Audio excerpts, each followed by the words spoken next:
Solía creer ingenuamente que criar hijos se trataba de transmitir amor. Pero a esta edad, me he dado cuenta de que, a veces, criar hijos es simplemente prepararse para el día en que tengas que defenderte de sus maquinaciones. Ese pensamiento se alojó en mi pecho como la punta de una aguja, sordo, pero persistente. Mi nuera, Giater, no me llamó ni me envió mensajes. Simplemente trajo a sus padres desde su pequeño pueblo y los mudó directamente a lo que solía ser mi dormitorio principal. Sonrió radiante como si fuera una bendición para todos y lo dijo con la misma naturalidad con la que anuncia el tiempo: «Mamá, te mudarás a la habitación de invitados. Mis padres están envejeciendo y sus articulaciones no están muy bien. El dormitorio principal tiene mejor luz, es más saludable para ellos». Me quedé allí, en medio de la sala de estar, sintiéndome como un intruso en una casa por la que había pagado. El sol de la tarde entraba a raudales por las ventanas que iban desde el suelo hasta el techo, suave y dorado, pero no hacía nada para descongelar el frío que subía a mi pecho. Miré el dormitorio que una vez fue mi santuario. La puerta se abrió de golpe, la habitación estaba abarrotada de maletas desconocidas y sábanas llamativas y desparejadas. Entonces mis ojos se posaron en la supuesta habitación de invitados, muebles amontonados en rincones y la silla de mimbre favorita de mi difunto esposo, pegada a la pared, tambaleándose como si estuviera a punto de derrumbarse. Mi corazón se hundió poco a poco. Sentía que no había espacio para mí en esta casa, ni física ni emocionalmente. No grité. No lloré. Porque yo sabía más. Discutir con alguien como Giater no tenía sentido. En cuanto a Daniel, mi hijo, que seguía el ejemplo de su esposa en todo, confrontarlo solo lo humillaría, y eso sería contraproducente. Esa tarde, mientras los cuatro dormían profundamente en el sofá, yo preparé sin hacer ruido una pequeña maleta. Probablemente asumieron que estaba de mal humor, que iba a quedarme con mi hermana Rosa por unos días y que una vez que me calmara, volvería sigilosamente para reanudar mi rol como su niñera no remunerada y cajero automático de emergencia. ¡Qué risible! Me llamo Grace Monroe. Tengo 66 años y soy profesora de arte jubilada de secundaria. Me he pasado la vida enseñando estructura, límites y respeto. ¿De verdad creen que soy tan fácil de manipular? Me han subestimado muchísimo. El primer día que salí de esa casa, llamé a mi abogado. Lo que no saben es que ya he empezado el proceso de venta. Mi esposo falleció por enfermedad hace unos años. Desde entonces, solo hemos estado Daniel y yo. Podría haber vivido sola, en paz y tranquilidad. Pero decidí mudarme con ellos, pensando que podría ayudar, cuidar a Lucas durante el día, cocinar, mantener la casa en funcionamiento. Yo llevaba la casa adelante. Los días eran agotadores, pero en apariencia, manteníamos la paz. Giater y yo aún podíamos intercambiar palabras educadas. Pero siempre supe que la armonía era una ilusión frágil. Giater era joven, guapa y edulcoraba sus palabras. Pero cada cumplido que ofrecía estaba impregnado de una sutil indicación de lo que podía ganar. Cambiaba de bolso según la temporada, hoy Gucci, mañana Coach. Iba más a la peluquería que al supermercado, y la mayoría de los gastos de la casa salían de mi sueldo y del de Daniel. Giater siempre actuaba con respeto conmigo, pero el destello de desdén en sus ojos, apenas presente, pero agudo, era como una aguja finísima que se me clavaba en el estómago. En la cena, sonreía y decía: «Mamá, la comida está un poco salada. Ahora la tenemos baja en sodio y grasa, es más saludable». Segundos después, agarraba el teléfono y le pedía a Lucas un montón de pollo frito grasiento y papas fritas. A veces cogía mis gafas de leer del brazo del sofá, las hacía girar en la mano como si fueran una reliquia de la moda y se reía: «Dios mío, qué pasadas están. Algún día te llevaré a comprar algo más moderno». Pero, claro, esa promesa se desvaneció en cuanto se marchó. Me lo tragué todo. Me dije a mí misma que debía mantener la paz. Daniel estaba atrapado entre nosotros y no quería complicarle las cosas. Y además, ¿este apartamento de 3 habitaciones en el que vivíamos? Lo compramos con los ahorros que mi esposo y yo juntamos durante décadas. ¿El título? Está a mi nombre, Grace Monroe. Cuando Daniel se casó, comprendí la situación económica por la que pasaban. Así que, cuando pidieron mudarse, acepté. La casa era lo suficientemente grande, y pensé que 3 generaciones viviendo bajo el mismo techo podría ser una bendición. Podríamos ayudarnos mutuamente, compartir comidas y cuidar de Lucas juntos. Nunca les cobré ni un centavo de alquiler. Casi siempre, incluso cubría los gastos de servicios públicos con mi jubilación. Creí de verdad que todo esto, mi entrega, mis sacrificios, me haría merecedora de su gratitud. Su respeto. Hace aproximadamente un mes, Heather comenzó a hablar de sus padres de la manera más informal, casi despreocupada. Grace, dijo una noche, haciendo girar la cuchara sopera, la casa de mis padres se está cayendo a pedazos. Hace un frío glacial en invierno y es tan húmeda como un pantano en verano. Ni siquiera levantó la vista al añadir, y mi papá tiene reumatismo, pobrecito. La humedad lo empeora. Y además, ¿los médicos?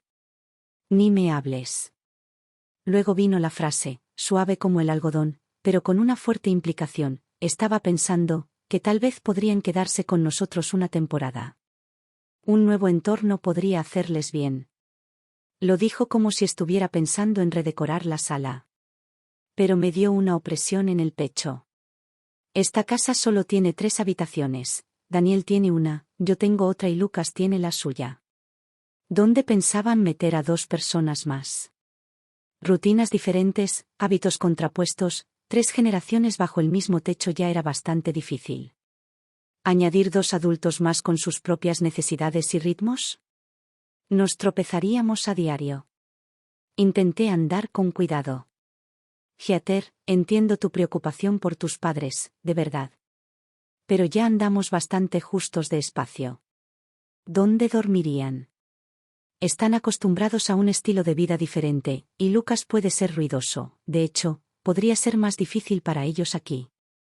Ella sonrió, una mueca tensa, y bajó la mirada hacia su plato, masticando como si no hubiera dicho una palabra. Pensé que tal vez había abandonado la idea. Y entonces llegó ese día. Acababa de terminar mi clase de escritura creativa en el colegio comunitario y pasé por la tienda a comprar ingredientes, con la intención de preparar una cena decente por una vez. Abrí la puerta principal y me quedé congelado. En la entrada se apilaban enormes bolsas de viaje. Desde la sala de estar llegaban voces, risas fuertes y desconocidas que llenaban el espacio con una presencia que no era la mía. Me quité los zapatos y entré. Allí, cómodamente despatarrado en el sofá, había 2 desconocidos mayores que evaluaban la habitación como si estuvieran comprando. El hombre tenía el pelo canoso y la piel bronceada, la mujer llevaba un vestido floral descolorido y una mirada de curiosidad cautelosa. Eran ellos. Los padres de Heather. Solo los había visto una vez, en la boda de Daniel. Heather salió de la habitación principal en cuanto oyó abrirse la puerta. Su sonrisa era tan amplia que parecía artificial, como si la hubiera estado ensayando. Me abrazó con el brazo, tan alegre como una anfitriona navideña. Grace. Ya estás en casa. Ven a saludar. Mis padres están aquí. Será divertidísimo tener a toda la familia reunida bajo el mismo techo. Luego añadió, como si fuera una ocurrencia tardía, impregnada de falsa preocupación, ya he trasladado tus cosas a la habitación de invitados. Pensé en dejarles a mis padres la principal. Tienen el sueño ligero, ¿sabes? Y la principal es más tranquila. ¿Y ese balcón tan grande? ¿Cuánto sol? Les vendrá genial. Esto no fue una conversación. Fue un decreto. Ni siquiera la miré. Mis ojos se desviaron de ella hacia el dormitorio principal, ahora parcialmente cerrado. Vi el borde de mi viejo tocador, uno que había usado durante más de una década, ahora lleno de baratijas y adornos desconocidos.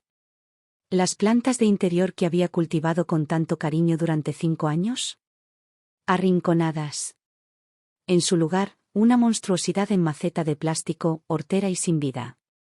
Mis viejos libros, los álbumes de fotos familiares, los recuerdos que dejó mi marido, metidos sin contemplaciones en la pequeña habitación de invitados, como basura que se arroja al ático, fuera de la vista y de la mente. El espacio apestaba a desplazamiento. Todo lo que apreciaba se había reducido al desorden.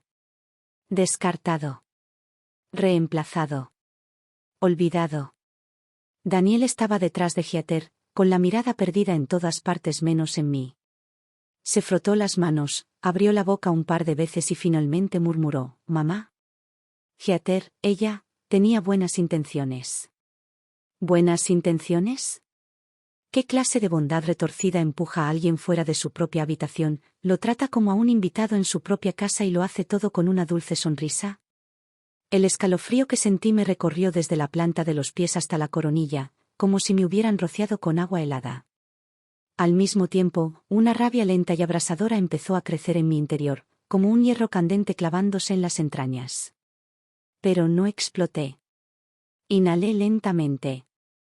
Luego exhalé. Mantén la calma, Grace. ¿Discutir con Heather? Se daría la vuelta y se pondría a llorar con todo el mundo por su suegra mezquina e inculta. ¿Pelearse con Daniel? Ya lo tenía completamente dominado, ni siquiera alzaría la voz para defenderme. Solo me haría quedar como un patético. Y sabía que si seguía por ese camino, esta casa se convertiría en un campo de batalla. ¿Y yo? Sería el único herido. Solté mi brazo del suyo, miré a Heather directamente a los ojos y dije, con toda la emoción de un informe meteorológico, entendido. Luego me giré y entré en la habitación de invitados. Sentí que la puerta se había convertido en una pared, una división sólida y silenciosa entre mí y los nuevos dueños de esta casa. Afuera, oí a Heather y a su madre reír, sus voces como taladros en mis oídos, cotilleando sobre colores para las cortinas y sillas colgantes para el balcón, y si deberían plantar hierbas allí. Como si la habitación siempre hubiera sido suya. Como si yo nunca hubiera estado allí. Adentro, caos. Mi ropa estaba tirada desordenadamente sobre la cama.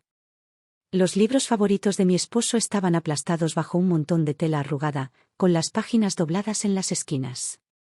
Un marco de fotos yacía boca abajo en el suelo, con una esquina del cristal rota. En la foto, él y yo éramos jóvenes de nuevo, de pie bajo la luz del sol primaveral, con una sonrisa tan cálida y espontánea como la primera flor de la temporada.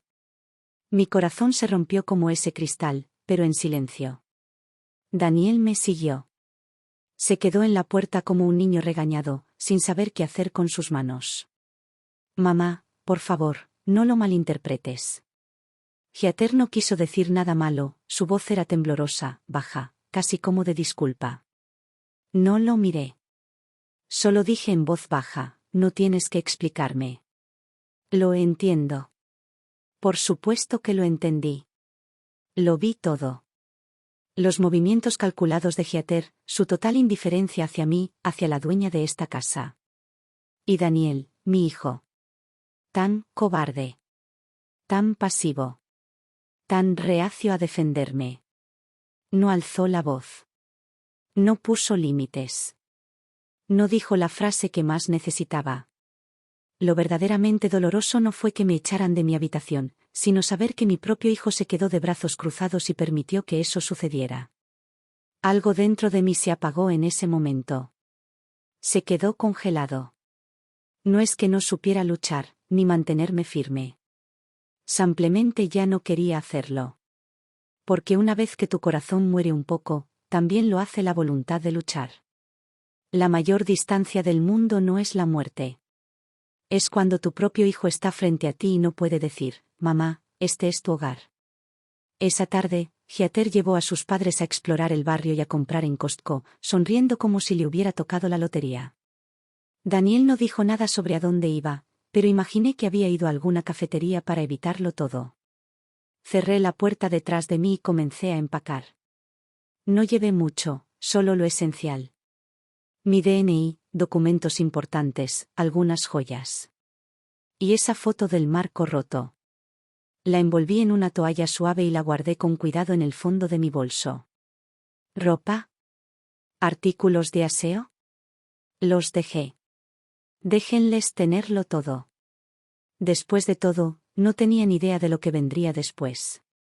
Saqué mi teléfono y llamé a mi hermana Rosa. Rosa, ¿puedo pedirte un favor? Mantuve el tono lo más ligero posible. ¿Recuerdas el servicio de limpieza que mencionaste hace un tiempo? ¿Todavía tienes su número? Me gustaría contratar a alguien de confianza para que haga una limpieza a fondo en mi antigua casa en Oakland. Estoy planeando volver. Hubo una pausa al otro lado de la línea, apenas un par de segundos, antes de que su voz se escuchara, con un matiz de preocupación. ¿Grace? ¿Estás bien? ¿Heather volvió a decir algo? ¿Se pelearon? No es nada grave, dije, haciendo una pausa. Solo quiero un lugar más tranquilo un rato. No dije más. Hay cosas que no hay que compartir, ni siquiera con tu propia hermana. Contar los trapos sucios de la familia solo sirve para generar más preocupación. Después de colgar, llamé inmediatamente a la empresa de limpieza y reservé un servicio completo para el día siguiente. Una vez que todo estuvo listo, cerré mi vieja maleta y salí silenciosamente del dormitorio. Cuando entré en la sala de estar, Heather y sus padres irrumpieron por la puerta principal, todos sonrientes, cargando bolsas de fruta y bocadillos de su viaje de compras. Heather se detuvo al verme con la maleta, pero solo un instante antes de mostrarme su habitual sonrisa fingida. Grace. ¿Te vas de viajecito? ¿Te vas a quedar un rato con Rosa?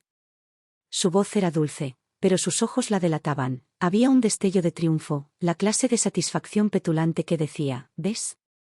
Te vas, tal como lo planeé. Pensó que estaba de mal humor. Que necesitaba unos días para tranquilizarme, y que una vez lo hiciera, volvería a escondidas, con el rabo entre las piernas, lista para servir de nuevo.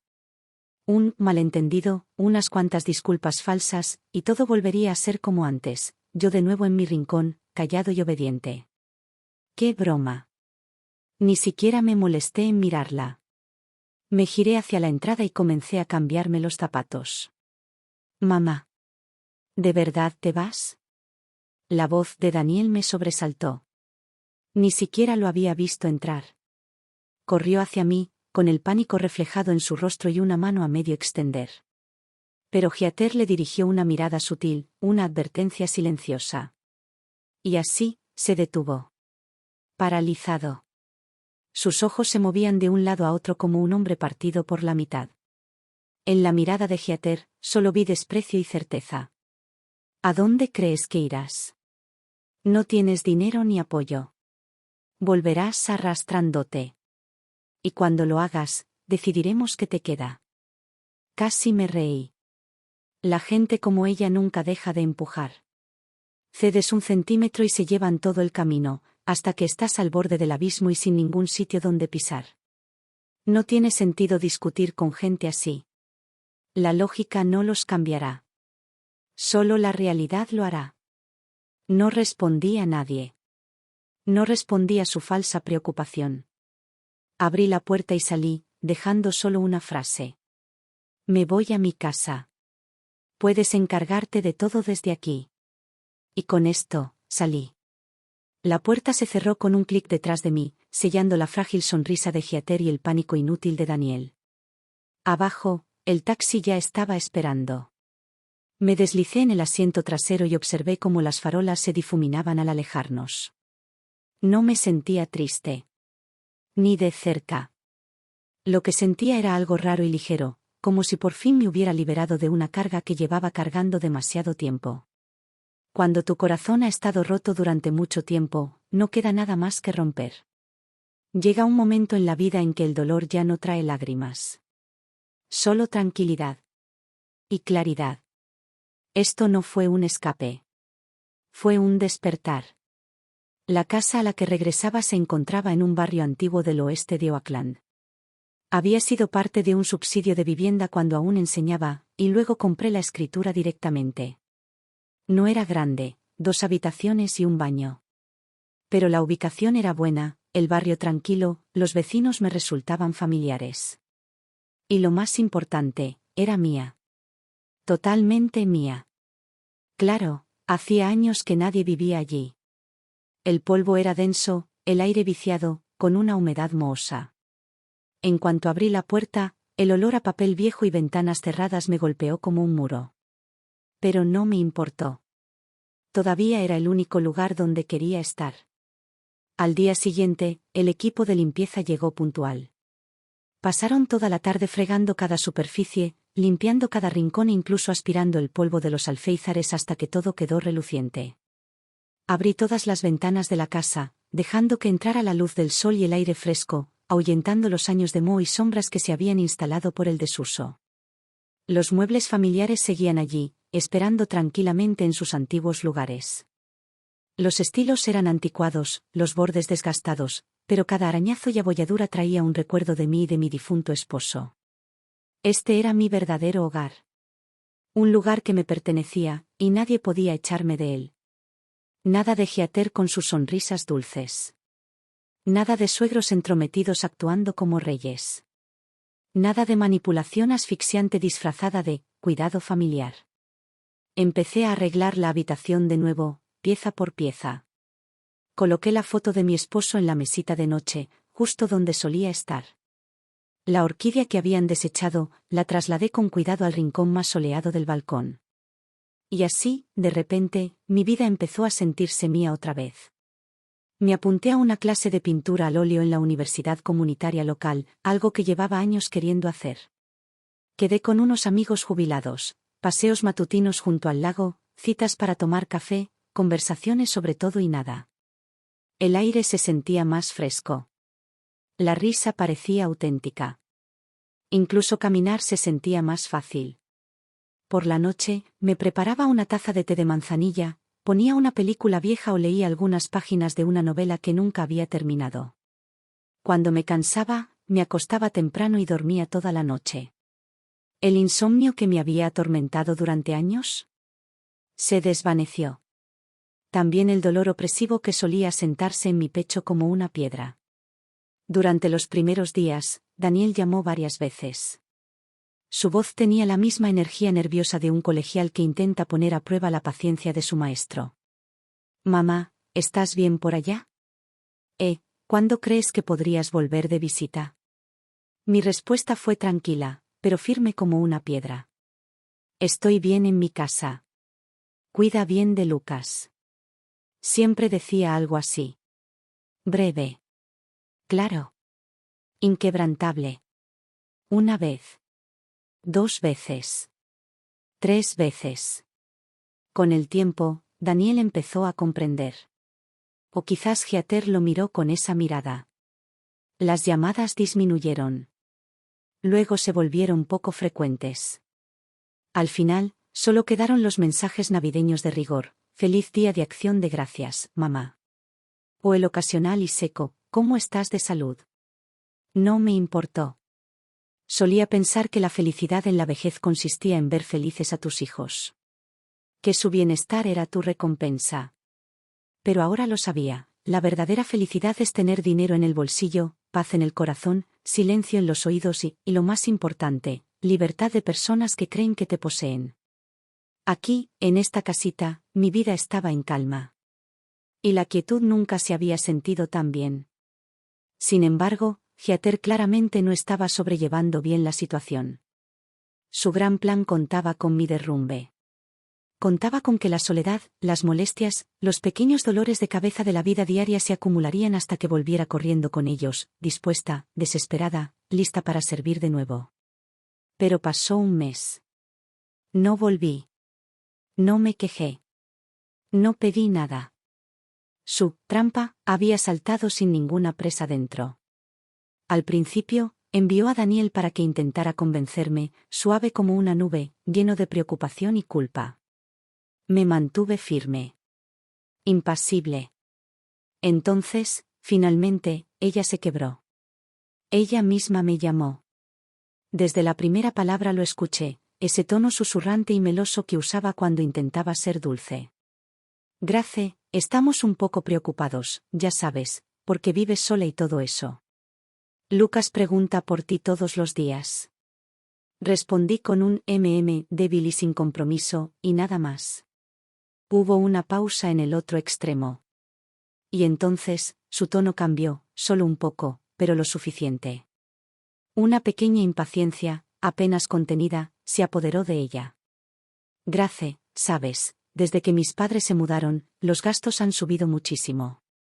Cuando estabas aquí, al menos ayudabas. Pero ahora, vives sola, tranquila, y mientras tanto, nosotros estamos aquí intentando gestionarlo todo nosotros mismos. Allí estaba. La cola del zorro finalmente sobresale de debajo de la cortina de terciopelo. Heather mantuvo su rutina, con voz suave pero tan aguda como siempre. La pierna de mi papá, ya sabes, el médico dice que necesita fisioterapia a largo plazo. No es barata. Y las clases de música de Lucas, su profesor quiere la matrícula del nuevo semestre para la semana que viene. La situación en casa es muy complicada ahora mismo. Escuché, con los labios curvados en una leve sonrisa. Ella estaba dando vueltas con cuidado, pero el objetivo era obvio: dinero. Mi voz sonó serena. ¿De verdad? Entonces supongo que es hora de que se sienten y elaboren un presupuesto adecuado. Silencio. Heather claramente no esperaba esa respuesta. Se atragantó con las siguientes palabras, endureciendo su tono. No, Grace, quiero decir. Tienes una buena jubilación, ¿verdad? Quizás, solo por ahora, ¿podrías ayudarnos un poco? Al fin y al cabo, somos familia. Deberíamos cuidarnos mutuamente.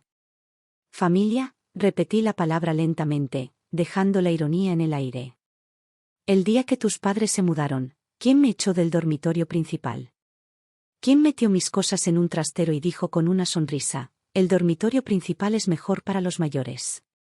Qué curioso que nadie mencionara: somos familia, entonces.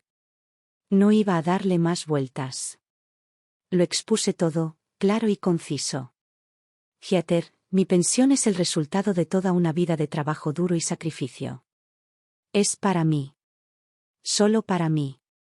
Ustedes dos tuvieron el descaro de mudar a sus padres a mi casa a mis espaldas, y luego acéptenlo. Tomaron la decisión. Viven con las consecuencias. Pero no esperen que yo pague la cuenta. Antes de que pudiera decir otra palabra, colgué. Dejé escapar un largo suspiro. Para ellos, ya no era una madre, era un cajero automático sin fondo. Siempre accesible, siempre amable, siempre esperaban que diera con una sonrisa.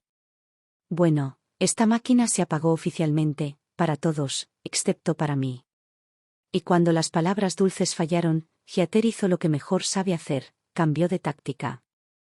Ella empezó a mover hilos entre bastidores. Unos días después, recibí una serie de llamadas telefónicas, una tras otra, todas de supuestos parientes. Primero llegó la tía de Daniel, toda santurrona y dramática en cuanto respondí.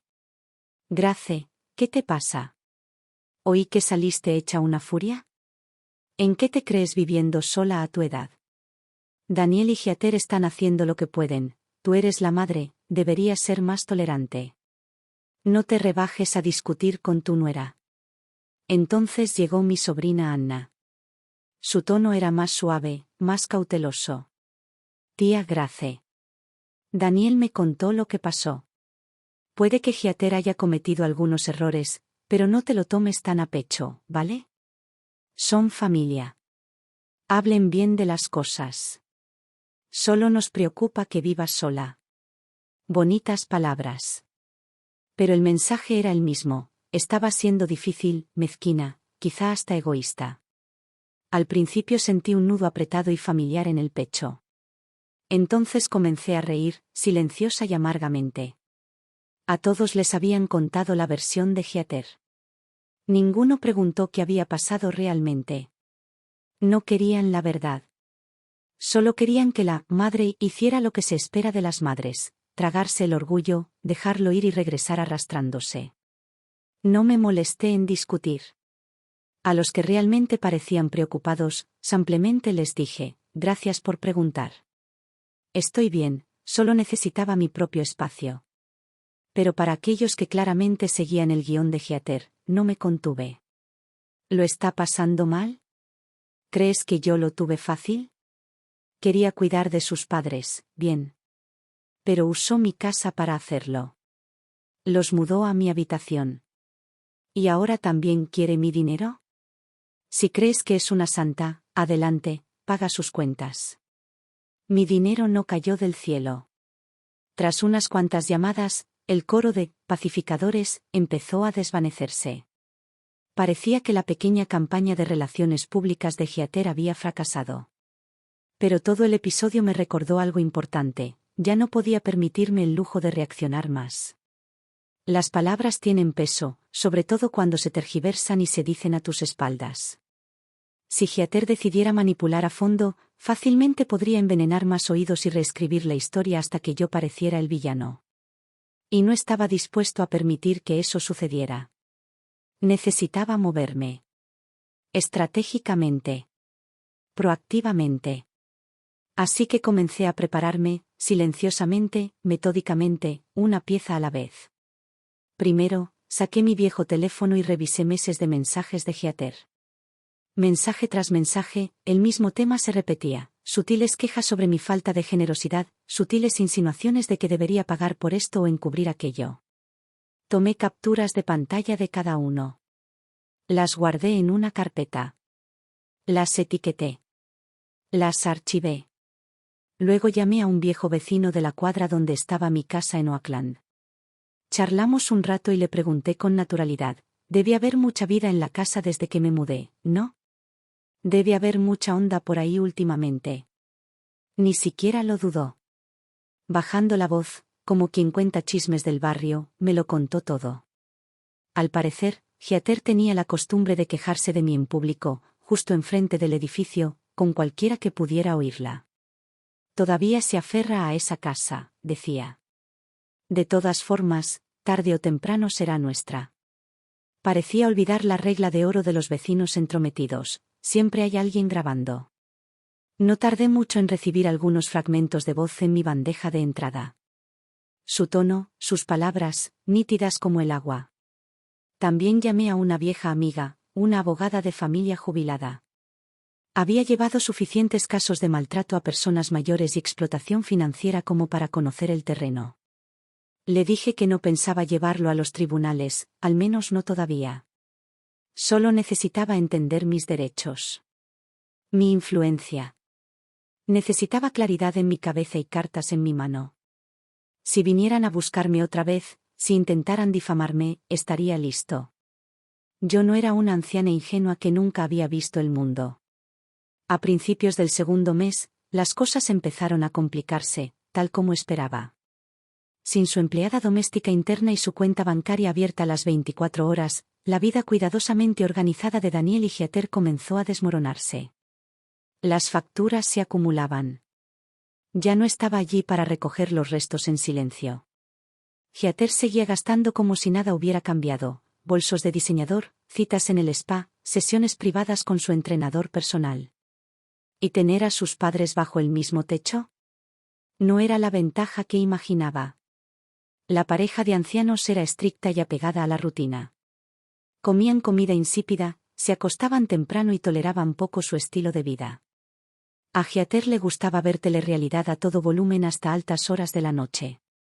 Su padre se levantaba al amanecer, paseándose ruidosamente por el pasillo. La tensión aumentaba rápidamente. Empezó a estallar. Quejándose de que su comida sabía a comida de hospital. Ponía los ojos en blanco ante sus constantes quejas sobre el desperdicio. Las bolsas, el botox, la comida para llevar. Al principio se mordió la lengua. Luego dejó de fingir por completo. ¿Están aquí de visita o solo para volverme loca?, espetó una noche, lo suficientemente fuerte para que la oyeran los vecinos. Incluso empezó a pelearse con Daniel, gritándole que estaba atrapada en un pabellón psiquiátrico y a punto de perder el control. ¿Y Daniel? Estaba desmoronándose bajo la presión. Hasta que una noche llamaron a mi puerta. Lo abrí y encontré a mi hijo con aspecto de fantasma, ojeras, cabello enmarañado y una camiseta arrugada como una servilleta usada. Lo dejé entrar. Se desplomó en el sofá como alguien que no se había sentado en días. Tenía los ojos rojos. La voz le temblaba. Mamá, ya no puedo más. Lo contó todo. El temperamento de Giater. Sus padres imposibles. Los problemas económicos. El estrés. El insomnio. Y finalmente, con una voz quebrada que casi me parte el corazón, suplicó. ¿Podrías volver, solo para ayudar un ratito? O quizás, prestarnos algo. Lo que sea. ¿Nos estamos desmoronando? Por un instante, algo antiguo se despertó en mí, un destello de instinto maternal. Seguía siendo mi hijo. Lo había criado, lo había amado, había creído en él. Pero ese destello no duró mucho. Lo apagó un dolor más profundo y frío. Decepción. Le serví un vaso de agua y esperé a que lo bebiera, luego hablé, en voz baja pero con firmeza. Daniel, tu vida es la que tú elegiste. Cuando tu esposa mudó a sus padres a mi casa sin preguntar, cuando me empujó a la habitación de invitados como si no importara, si hubieras dicho una sola palabra, solo una palabra para detenerlo, esto no estaría sucediendo ahora. Elegiste el silencio. Elegiste ceder. Así que ahora puedes elegir qué hacer con las consecuencias. Me detuve un momento, dejando que mis ojos se posaran en la expresión congelada de Daniel. Luego añadí, lenta pero firmemente. En cuanto al dinero, no me vuelvas a preguntar. Vete a casa y dile a tu esposa esto, mi dinero es para mí, y solo para mí. No esperes ni un centavo más. Nunca más. Los labios de Daniel temblaban, como si quisiera responder, suplicar, quizá protestar. Pero no le salían las palabras. Simplemente permaneció allí sentado, cabizbajo, como quien lo hubiera perdido todo en una mala apuesta. Sabía que mis palabras hirieron profundamente. Pero hay cosas que hay que decir, concisas, claras y sin disculpas. La compasión, en las manos equivocadas, es una enfermedad. Especialmente cuando se entrega a personas que te ven como un pozo sin fondo, que solo se acercan para sacar más de ti, que ven cada acto de bondad no como gracia, sino como obligación. Cuanto más das, más te quitan, hasta que no queda de ti nada más que polvo y silencio. Daniel necesitaba despertar.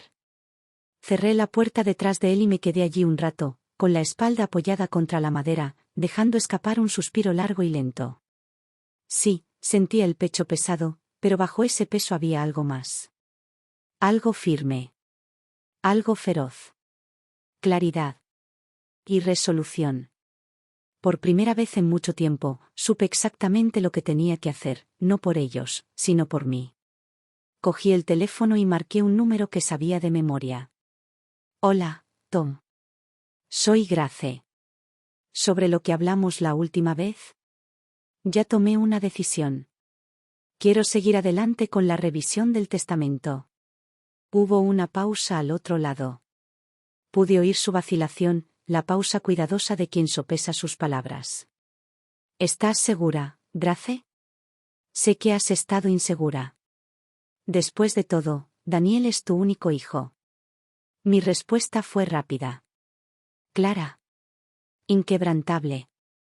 Ya tomé mi decisión. Hay personas, y hay errores, por los que no vale la pena esperar. Tom no discutió. Su voz adoptó inmediatamente un tono profesional. Me explicó los pasos legales para modificar mi testamento, los documentos que debía preparar y la redacción que lo haría irrefutable. Después de colgar, me senté en mi sofá bajo la cálida y tranquila luz de mi apartamento de Oakland y me quedé mirando la habitación durante un largo rato. Todo a mi alrededor era simple, pero era mío.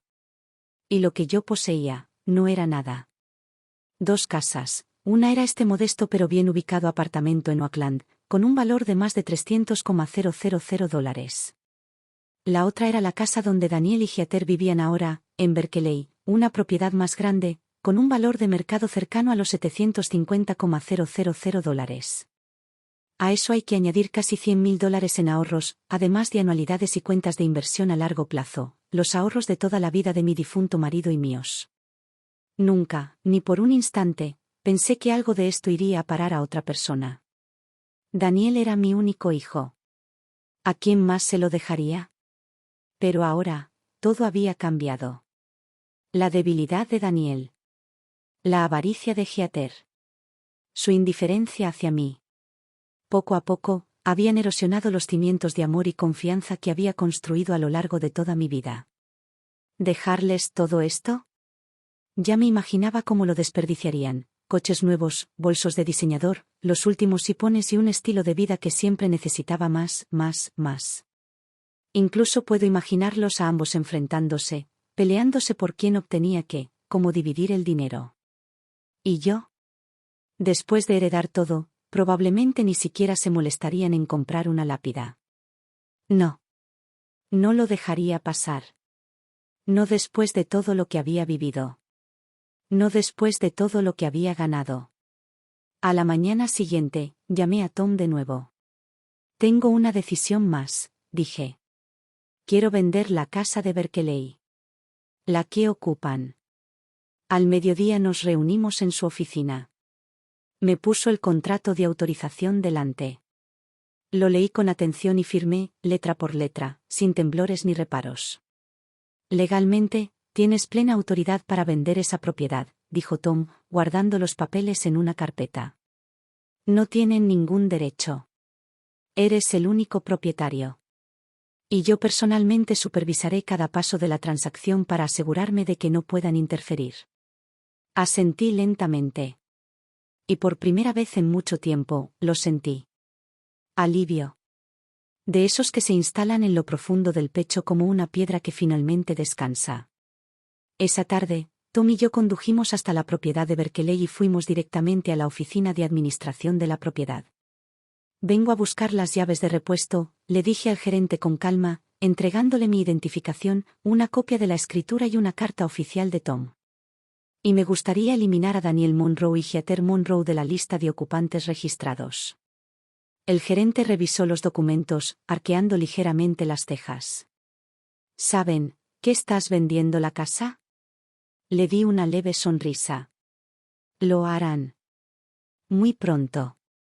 Decirles habría sido una cortesía. ¿No decírselo?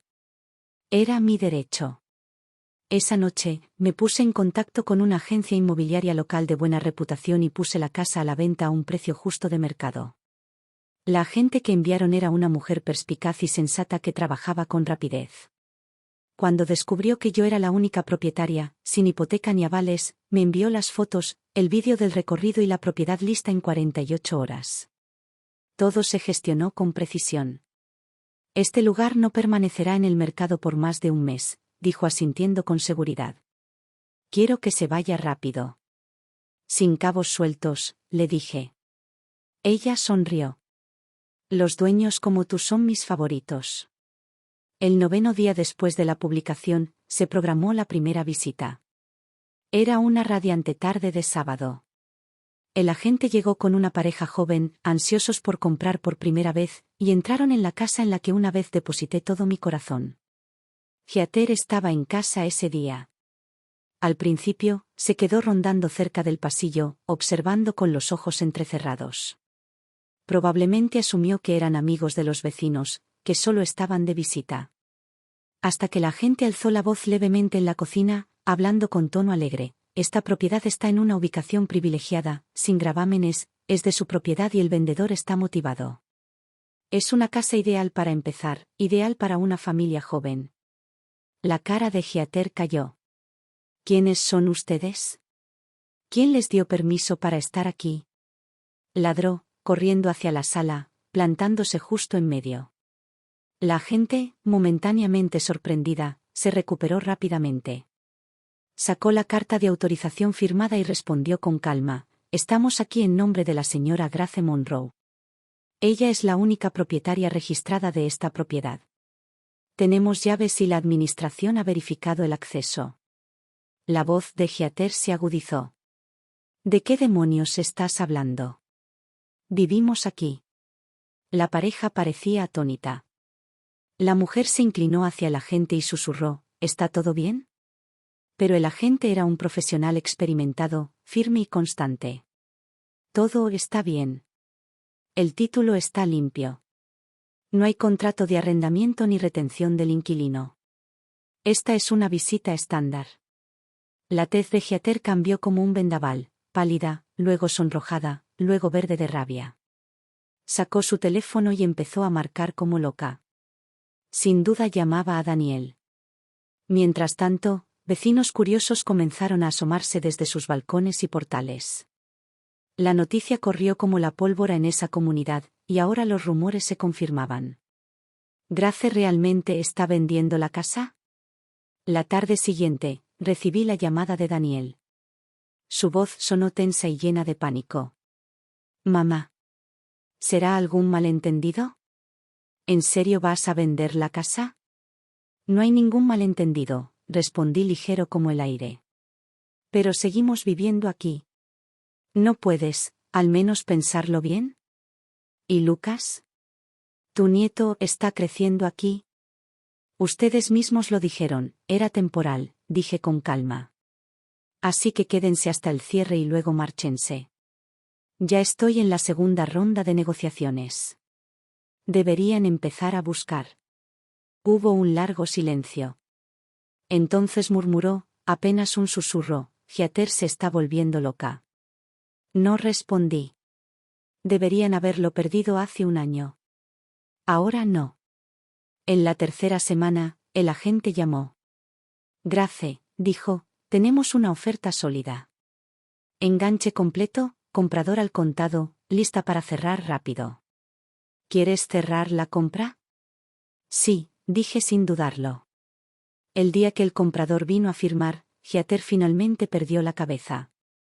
Ella estaba esperando en la entrada del barrio, bloqueando al agente inmobiliario y a la joven pareja con lágrimas corriendo por sus mejillas y pánico en su voz. Llevamos tanto tiempo viviendo aquí. ¿Cómo pudiste vender la casa sin que nos la diésemos? Incluso llamó a la policía, gritando sobre un desalojo malicioso.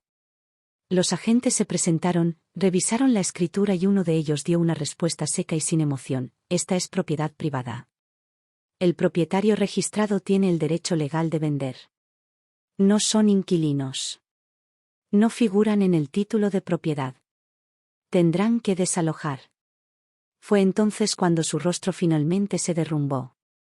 Daniel apareció poco después, intentando apartarla. Ella lo empujó y gritó: ¿dónde estabas todo este tiempo? Tu madre ha decidido echarnos. No me presenté. Le pedí a Tom que les entregara el aviso oficial. Fue breve y conciso. Esta propiedad ha sido vendida. Todos los ocupantes sin título de propiedad deben desalojarla en un plazo de 2 semanas. De no hacerlo, se emprenderán acciones legales por desalojo forzoso. Esto no fue venganza. Fue consecuencia.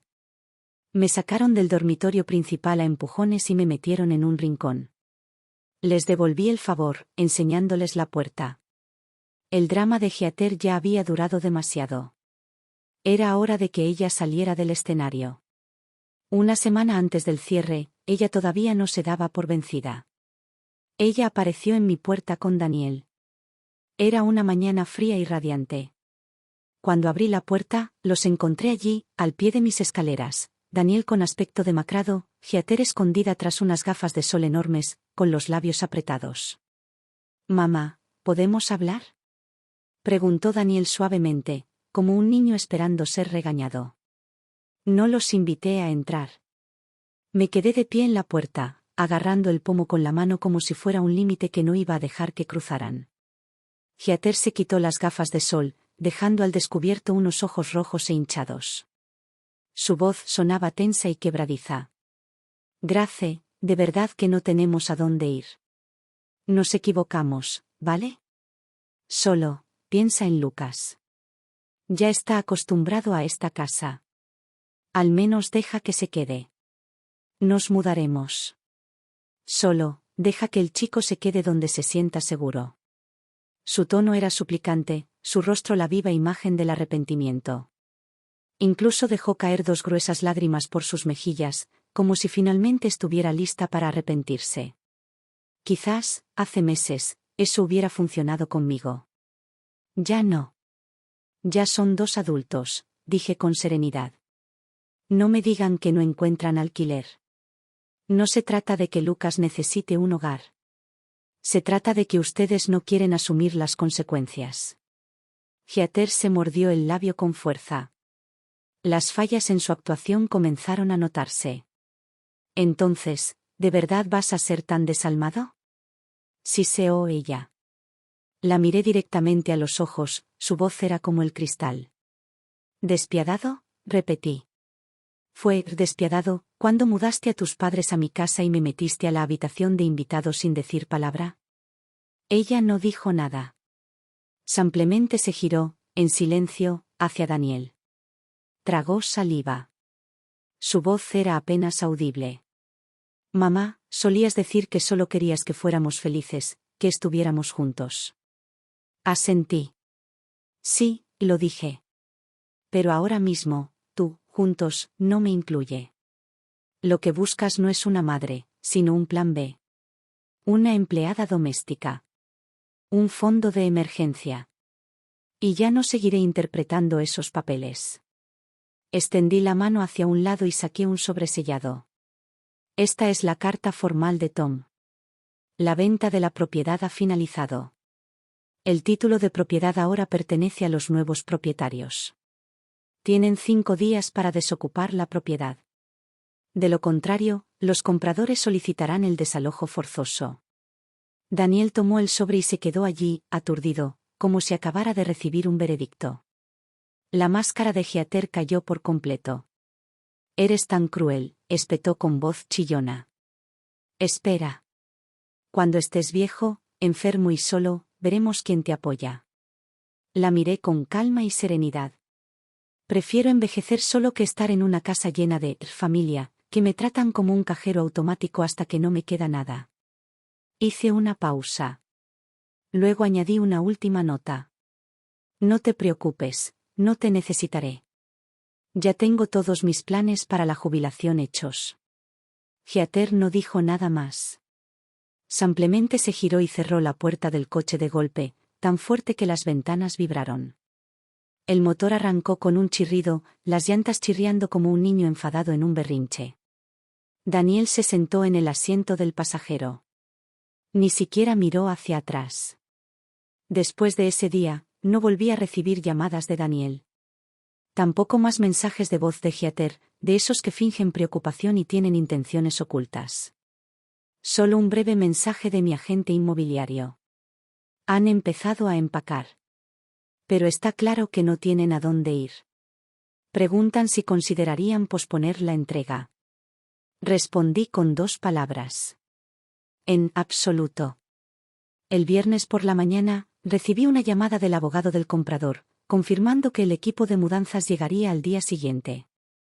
Si no desocupan la casa, dijo sin rodeos, iniciaremos un procedimiento formal de desalojo forzoso.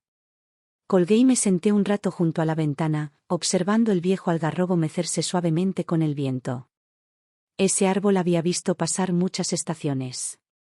Ahora, era testigo de mi purificación final. Al mediodía del día siguiente, el chat grupal del barrio se iluminó. La esposa de Daniel está afuera gritándole a la mudanza. Oí que Grace por fin vendió la casa. Ya te lo dije, nadie regala una casa así. Un vecino incluso filmó un clip corto y me lo envió. Allí estaba Heather, dando patadas por la acera con unos tacones completamente inapropiados, gritándoles a los de la mudanza, cuidado con esa caja. Tiene mi cuidado de la piel.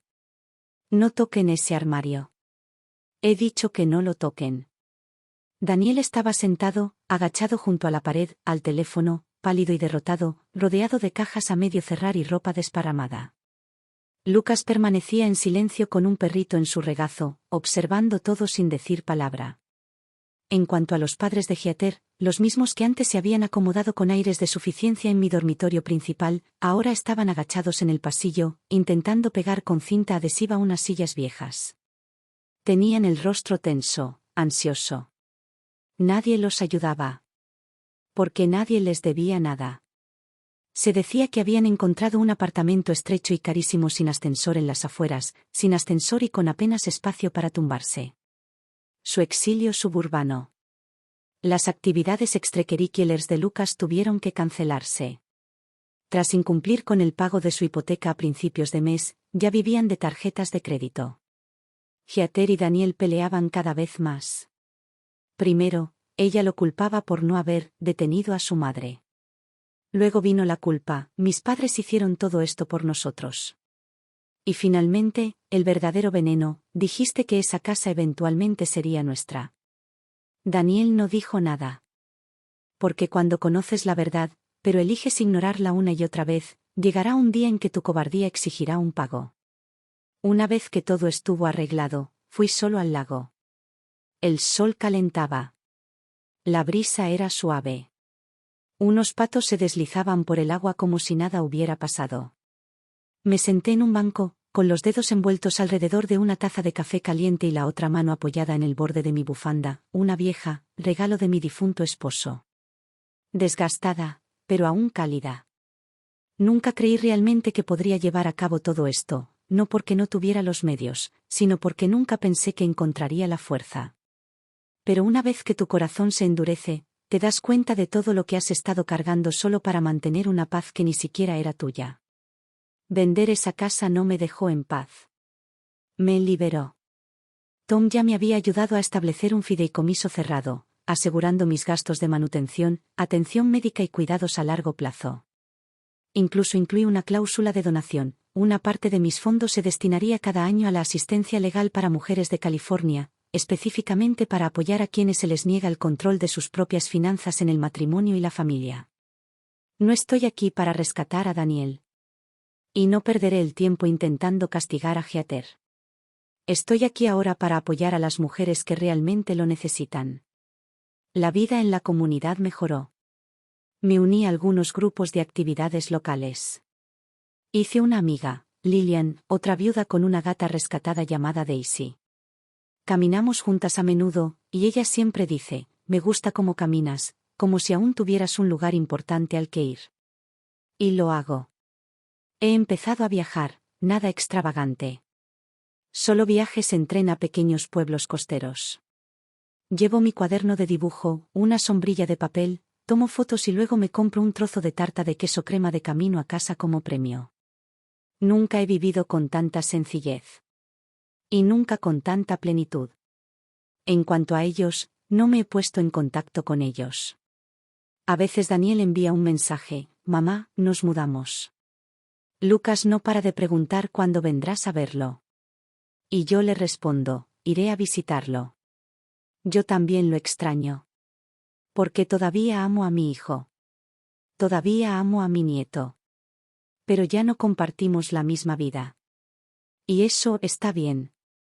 Mi mundo está en silencio ahora, finalmente, innegablemente es mío. Esa noche, me senté en el sofá y abrí un viejo álbum de fotos. Una foto me llamó la atención, yo, más joven, con Daniel, recién nacido, en brazos, sonriendo con una especie de esperanza pura y radiante. Le devolví la sonrisa. Golpeé suavemente la página y susurré. Hiciste lo mejor que pudiste. Está bien dejarlo ir ahora. Me cubrí los hombros con la manta mientras la puesta de sol se derramaba por las ventanas como una pintura. Y pensé. La verdadera felicidad no es cuántas personas se sientan a tu lado. Es cuando finalmente dejas de encogerte para mantener cerca a los equivocados.